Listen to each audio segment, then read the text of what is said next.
But no, I really do appreciate you giving me the time, though. First, I would like you to introduce yourself. Drop your social media where the audience can find you, whether it's on IG or Facebook. I'm only on IG, so just don't feel bad if you're only on IG. So you can go ahead and let the people know. What's up, everybody? I'm Metro Polo. Um, you can find me on IG at Metro Polo. Um, Also, I have my own brand, so it's Black Cat Hoodies. I am a designer. Okay, I'm a full-scale designer. I design hoodies, pants, bags, sweatsuits, everything you name it, hats, whatever it may be. I cut, I sew. I come from that era. I embroidery. I do everything. So that's why I got into fashion overall, and that's like my go-to piece, my go-to thing for a piece. So that's about it. All right, man. Okay, keeping it short, keeping it sweet. Um, I do want to touch on what you just said about, you creating your fashion, sewing, cutting things like that. Um, I obviously didn't know that about yourself, and I can tell you right now that's amazing. Um, the fact that you said that now my mind's racing because I tried to get into sewing myself, and Hmm. I'm gonna try again, but the only reason why I tried to get into it, I had got an old sewing machine. So I was like, okay, let me try to, learn, right? Didn't realize that the sewing machine was broken. So that's why it wasn't working when I was trying to sew. So Okay. yeah, so I told myself I'm going to get another one. This was probably not even 6 months ago. So I was like, I'm gonna get another one. I'm gonna learn that skill, but Yeah, because if you look around, if I could just pan around, look, I'm please, in my office. please. So if you could see, it's always like it's full scale. I'm always here making or creating. So sometimes when I'm home, apart from my regular 9 to 5, my career, I spend at least 30 to 40 hours a week just creating things. I'm always on the phone, either with a manufacturer or either with somebody that I need cloth or tapestry from. I am in that community of designers. I was offered a spot at New York Fashion Week, but I felt I was still a rookie, and I feel like I didn't have because at the time when I was offered it, they wanted 11 spots.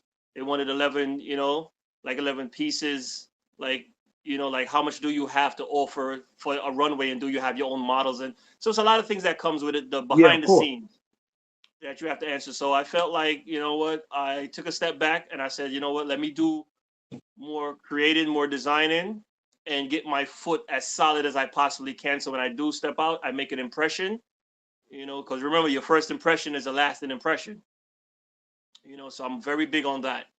And I always feel like it doesn't matter what the occasion is, look your best.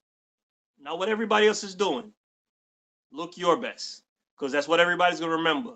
It was a black tie affair, but that guy wore an all red suit.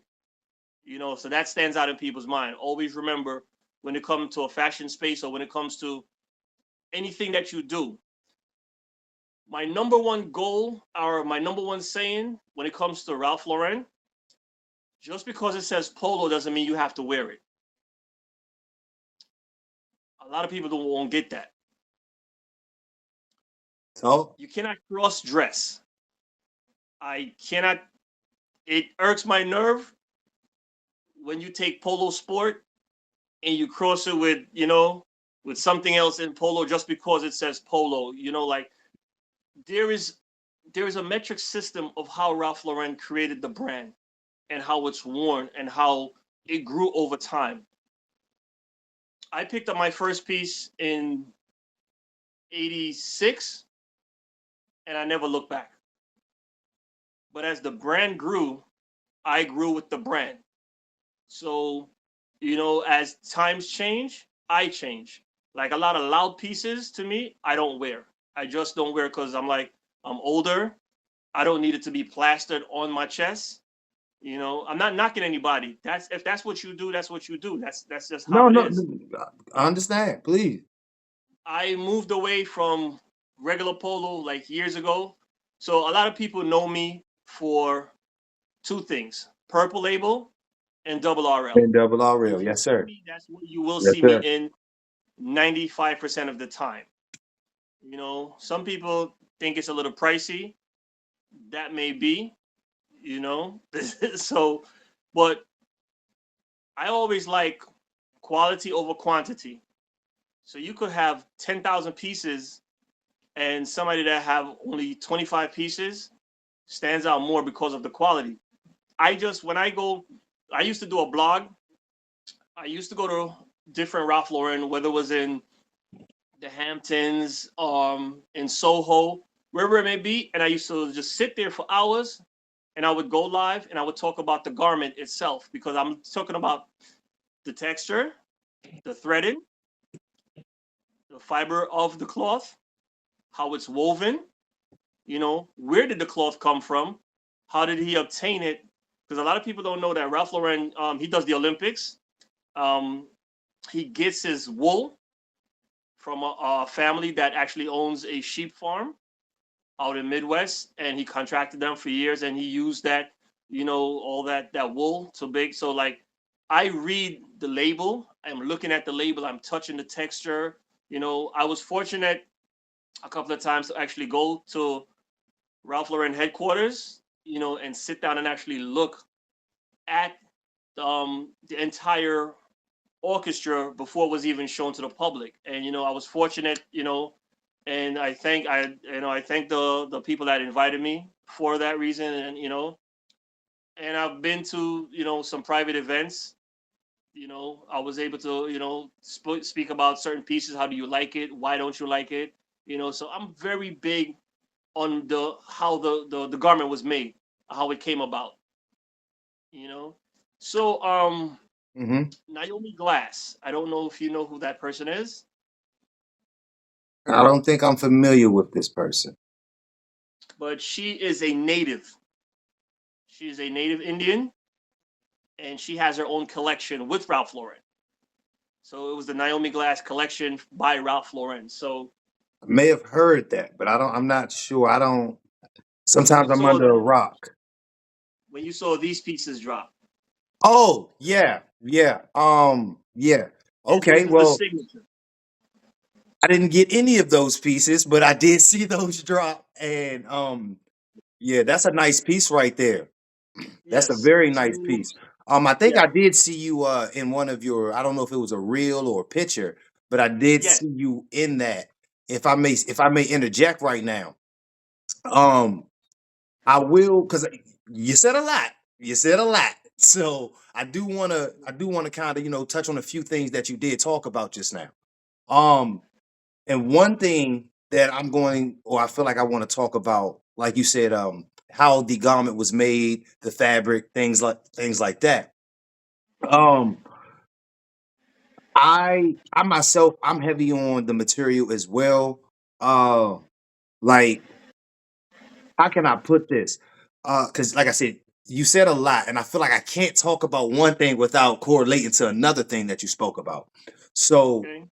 like I said, one is going to be the fabrics or the material, and then I'm going to correlate it with the how can I say it, the flamboyant clothes or the loud clothes, as you would say, or Hmm. So in my opinion, I always tend to look at what it's made out of more than how how loud it could be in a room. I'm heavy on like 100% materials. So if it's like 100% wool, 100% lamb wool, 100% cashmere, stuff like that. Now, don't get me wrong. I'll take some hybrids. Don't get me wrong. I'm not going to sit here and act like nothing I have is a hybrid. But I'm more inclined to lean towards a garment that's pretty much 100% of one material. Hmm. Um, What I do, now, what I do like, What I do like about your style, and I watch you very closely, is that you have patience. And don't think I don't see that you do. You have patience, Rome, and you actually wait to get that piece or acquire that piece. You have patience, and when you do get it, you actually treat it. You know, like your rugby pieces are like, hmm, that one was waited on. That one was waited on. He Thank watched you. it Thank somewhere, you. either on eBay or somewhere, and he Thank you. finally acquired it. Because that's what collectors do. Sometimes we'll wait 5, 4 years to get something. Yeah. Yeah. I have pieces that I am like, I finally got the cardigan, but I know that there's a knit that goes with this cardigan. I'm not gonna touch that cardigan I can't wear until the I see cardigan until I get the knit. that's that. But that's just I like pieces, so I like to have like the matching set, and I have traded over the years, Yeah. with stuff like that. I have met some beautiful people along the way. I have friends in Rome, in Germany, that have like, yo, reached out to me like, yo, this person have this piece, but he says if you can give him this piece, he'll let this piece go. Not a problem. Yes. Let's make it happen. I respect that more than money trades.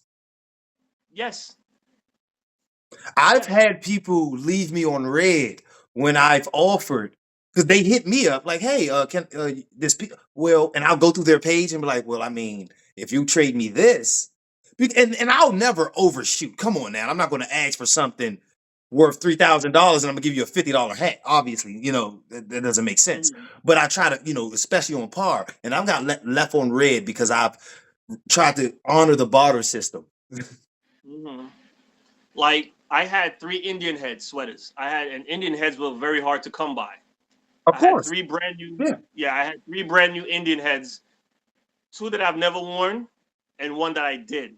I wore it once when my daughters were like 2 months old. You can see me if you go back to my page. You'll see me with a picture of me holding my daughter, and I have that on with the flag sweater. And I've never, I just gave them away Mm, because you got to understand some of the things hold value, some of them don't.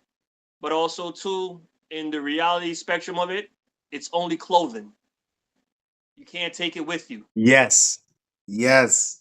You got to understand it's only clothing. So I look at, if everybody that knows me or have spoken to me personally know my humanity side. I am very big on interactions more than so your history. Okay, we are at a certain age. Okay, we used to do this, we used to do that. You used to be this in the streets, you used to do that. It's all good and well, but what do you have to offer as a human being? That's like, where do we come? So like, as we have grown older as a community, my thing was, when was the last time? Okay, brothers, it's all about polo. It's all about goodness. When was the last time all of us had a full physical? You got all the nice polo on. You got all this on. When was the last time you actually went and got your prostate checked?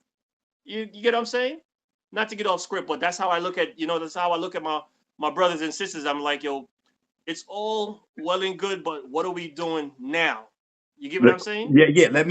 I'm gonna just go ahead and because I don't want to cut you off or anything. I'm letting you go, but you're saying so much, and I kind of want to just talk on it, and it's crazy. Me and Pink Polo. She's on Instagram as well. I'm not sure if you're following her. I just did Yes, I do. another. Me and her speak personally, so that's where. So me and her will talk. We talk on the side. So I You see always where be we're like, going with this? Okay, so me and her had a in-depth conversation. I know this isn't her interview. I'm just going to speak on this for a brief second. And hey, bro. we definitely spoke on that because I'm going to be releasing these interviews kind of back to back, you and hers. And it's crazy that it's correlating together right now. But I agree 100% about what you just said. She agrees, and it's like, yeah, it's all fine and dandy, where you collect your polo, but when's the last time like you said, got your checked on your health? Yes, Are you actively trying to keep yourself on this planet to be here with your children longer? yes. Are you elevating from the past trauma or destruction that you've caused, or are you just buying clothes? Yes. And it's Yes. like, I mean, well, I recently just had a physical because of my employment, but I completely understand, and I'm not going to make this. I swear, I'm not going to make this about race or anything, but black men in general, because I know I speak to they. We don't go to the hospital and we do not go to the doctor as we should. We don't get prostate exams as we should. We're not taking care of our health as we should, and we're dying of heart attacks younger than any other race, which should not happen. Black men you shouldn't be dying of a heart attack at 42 years old. That's just crazy work. But you're making sure you're on the latest shoes, the latest Jordans, the latest Louis Vuitton coat. You know where I'm going with this. You know what I'm saying? But your I priorities. always Hmm. every time I speak to a group, the first thing I always say, I said, just just show me a show of hands how many people have a nice car. A majority of them raise their hand. I said, when your check engine light come on, what's the first thing you do? It's like, yeah, I call my mechanic right away. I ain't even playing. So why, when something goes wrong in your body, you don't call your doctor? All right, You now see, don't. look. Okay, now, all right. See, we're not gonna do this. I ain't messing with you today, man. I ain't messing with you. I know what you're doing. I know what you're doing. You I'm going just, I mean, we gonna take it there. We gonna take it there, but we not I'm gonna. just saying. So Because you gotta. when I say So I agree, this is how I look at it. So I think I look at both sides of the orange coin. juice, by the way. I look at both sides of the coins. When I was coming up, when polo was critical, Hmm. and for the ones them that's gonna see the interview, if you know, you know. That's all I'm gonna say. If you were there, you know. From the Bush to Empire Roller Skating Ring to Albee Square Mall, Fulton, 40 Deuce, there were certain trains you couldn't ride if you had polo on. And if you had it on and you got seen and you wasn't a part of that, you was food. I was I literally saw dudes get naked out of their clothes. Like it was crazy Yeah. back then. So now when you see everybody able to rock it, it's now it's just garments. A lot of collectors is there. Shout out to everybody that started it. You know, MJV, SJP. Double L. Shout out to they know all the beginners know who they are. But the gathering, as time went on, a lot of us moved away from all of that. A lot of us was out of the neighborhood. A lot of us went somewhere else. Life moved on. When I first started my career and I was able to see all the young people, I saw how much destruction we actually caused, you know? And over the years, working alongside a lot of young people, I see that when your mind is not fully developed, and I'm not talking about your age, because we still got 44, 45-year-old adolescents out here. Let's not talk about that, but that's a whole different interview. Yeah, yeah, yeah, yeah. Well, when your mind is not fully developed to grow and to do something positive, you're always going to create destruction. Whether it's for your own self, whether it's for the group that's around you, and if you don't change your group setting, you won't elevate mentally or physically. So as you said, free yourself from trauma. There's a lot of people that still have childhood trauma as an adult. That's why they don't function well in relationships. That's why they don't function well in jobs. That's why they don't function well in society as a whole, because they think sometimes your biggest enemy is the person in the mirror. You never forgave that person and you never grow that person. And so, like, clothes can't change you. Like, so a lot of people think that clothes change their persona of who they are or what they are. Money doesn't change you. If you're an asshole, you're an asshole with money. If you're a good person, you're just a good person. So it's like the pendulum swings both ways, and the scale is like you're damn if you do, you're damn if you don't. You get what I'm saying? So it's like, what do we do as a community? What are we doing as a whole? The clothes is all good and well, but you have a platform. And I think everybody that have a platform with more than 1,000 followers, with more than 5,000 followers, you are obligated to spread something good, to give back. We're not going to be here forever. So what are you passing down to the next person? What are you passing down to the other generation so they can continue? If you have a podcast, you should be using your podcast for something good. That's why I said I like your podcast, because you actually get into the person other than the clothes. So that's why sometimes when I watch all your interviews, and I'll be at work, I'll be in the firehouse area, I'll be in my office, and I'll just sit there and I'm just watching, and I'm like, I like that. I like that was said. Because the thing about it is, you actually getting to see the person behind the clothes. The clothes is there. Yeah, It's always been. yeah. One thing I say, and one thing I will, I've been saying, especially when it's pertaining to myself, this is just an ingredient. It's just an ingredient. And I feel that way about whether it's clothes or money or whatever. It's just an ingredient of the main course of who I am. Um, Mhm. can this ingredient be changed? Possibly. Will it taste the same? We'll have to find out. But um, I- man, you said so much, and then like I said, it's hard to even piggyback on it because I agree so much of with everything you're saying. Um, with down to the persona, down to just trying to create this person because you went out and spent some money. You know what I'm saying? I truly believe that the hard work started within. Um, even me and you had a conversation about, what I'm saying, um, my recent drive and working out myself. Um, and I'm just like I said, I've always been the type to have a determined type of mind, and I've done things in my past that I'm not proud of. So I've always felt like it's my duty to change.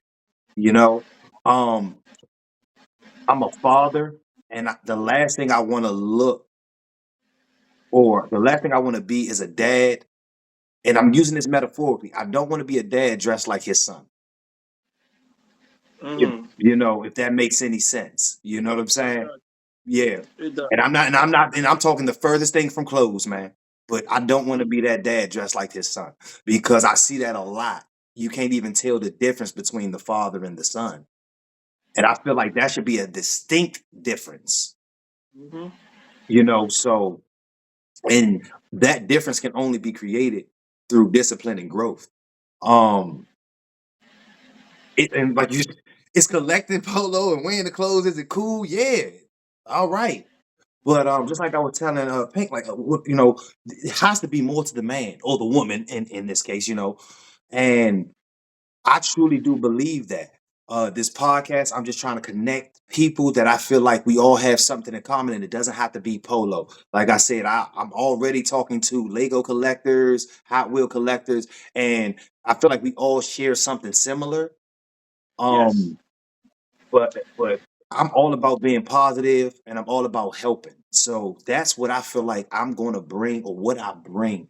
I don't just do the low life DC food drive throughout the year. I help out. Me and my wife. We can find not find, but we have normally three locations in the city DC that we help out. Martha's Kitchen, Bread for the City, and SOMES. It's an acronym for So Others Might Eat. So these and they specifically are in black neighborhoods, because I didn't grow up with it, man. You know what I'm saying? I didn't. And I seen a lot of people who didn't. And I actually didn't learn that lesson at first. I took that and caused destruction of my own in my adolescent years. You know what I'm saying? So it's like I have to repent. I don't know about anybody else, but I have to repent by going out here, putting my 2 feet to the pavement and using my 2 hands to help. You know what I'm saying? So people can look at whatever, but I know it's a lot to portray something, but it's harder to walk what you're talking. You know what I'm saying? And that's Yes. yeah. So, no matter what, no matter I've been interviewed for different reasons. I raised money for domestic. I raised over $20,000 for domestic violence. You know, and I was interviewed by some the city council members for that. I must say, one every time they ask me how did I get and why did my life change, one name. Her name was Diane Ritchie. She was a counselor in my junior high school in the 90s, where we lived at in East New York. Like, if you grew up in Brooklyn, you know the 90s is the 90s. Okay. Yeah. Brownsville. Yeah. So, for this lady, actually, she's like, you have such a temper on you, and you're always fighting. I got into a lot of fights, not because I wanted to fight. I was a defender of others. Like, you see that this kid doesn't want to fight you, but you still want to pick on him. Yeah. We Yeah. grew up in an era where that we didn't call it bullying, we just call it like, yo, you a sucker. So Yeah. if you want to fight, I'll give you somebody to fight. And that's where I stepped in, you know?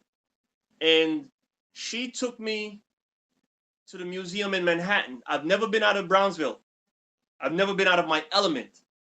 And when she took me to the museum and then she took me to the opera, she showed me that you can still be from that neighborhood, but your mindset doesn't have to be where you're from. Exactly. And from she took me out of there, I never looked back. Books became my friend. I didn't even know that I was good at math until I actually sat down with somebody. And then I had a summer Excuse me. youth scholarship to go to the ICE program for mathematics at Edward R. Murrow. And I just saw so many different avenues. And then I start branching out and I see so many different other people. And from once I did that, my life became bigger than the neighborhood. So a lot of people a lot of people used to judge you because they're like, oh, you think you're better than everybody. You do it. It's not that. If you stay that way, that's exactly what you will do. Is stay that way. And I'm talking about I left and I came back 10 years later, and people were still doing the same exact thing Mm-hmm. on the same exact corner. Mm-hmm. Mm-hmm. And I'm looking at dudes that we were the same age, Yeah. full blown alcoholic, Yeah. full blown drug addict, Yeah. with nowhere to turn, and nobody's telling them, yo, clean up, change your life. And I just couldn't understand it. So I said to myself, I cannot see myself not helping. I cannot see myself not doing something bigger than me.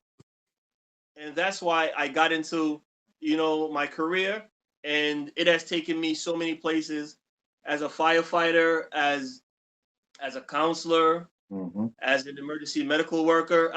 I've spent countless hours in the back of ambulances holding young brothers' hands, young sisters' hands that's clinging on to their last breath, you know? So when I used to see these people pass away, Yeah. and then I would come home and I would look at my own children, and then I would sit back and I would just talk to God, and I'd be like, it have to be a better way. Yeah. It has to be a better way. And people don't understand that when you're in that field or you're around that type, or you see somebody get burned to death in a fire, it makes you look at life different. It makes you look at sometimes I come home and I look at the clothing and I'm like, what?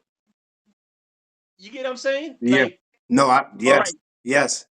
So you're talking about the new thing. All right. So a family was just got homeless last night. Yeah. Does that even matter, or does that matter? What are Yeah. you doing? That's why I say when we have a platform, what are we doing? And I applaud everybody that step up, whether it's donating clothes, donating shoes, or Yeah. anything like that. I just donated all the bikes and scooters to a shelter, and when I said I named it a second smile, because what it was that every child that took a bike from me or a scooter from me, they smiled so hard because my children had so much pleasure of growing with those Yeah. things, and now I pass it on to somebody else. Yeah. We came from that before black people had a lot of stuff. It was the border system. You help me with this, I help you with that. Of course. I am a carpenter, you're a farmer. Well, you need this, I need that. Let's trade. And the trading system came from so many things. So that's why you have an Indian head, I have a snow beach. What do you want to do? Yeah. Trading has always been there. It has. It has. And it's crazy you said Whether that. you Yeah. trade small or whether you trade big, whether you're trading on the street or whether you're trading on Wall Street, trading is still trading.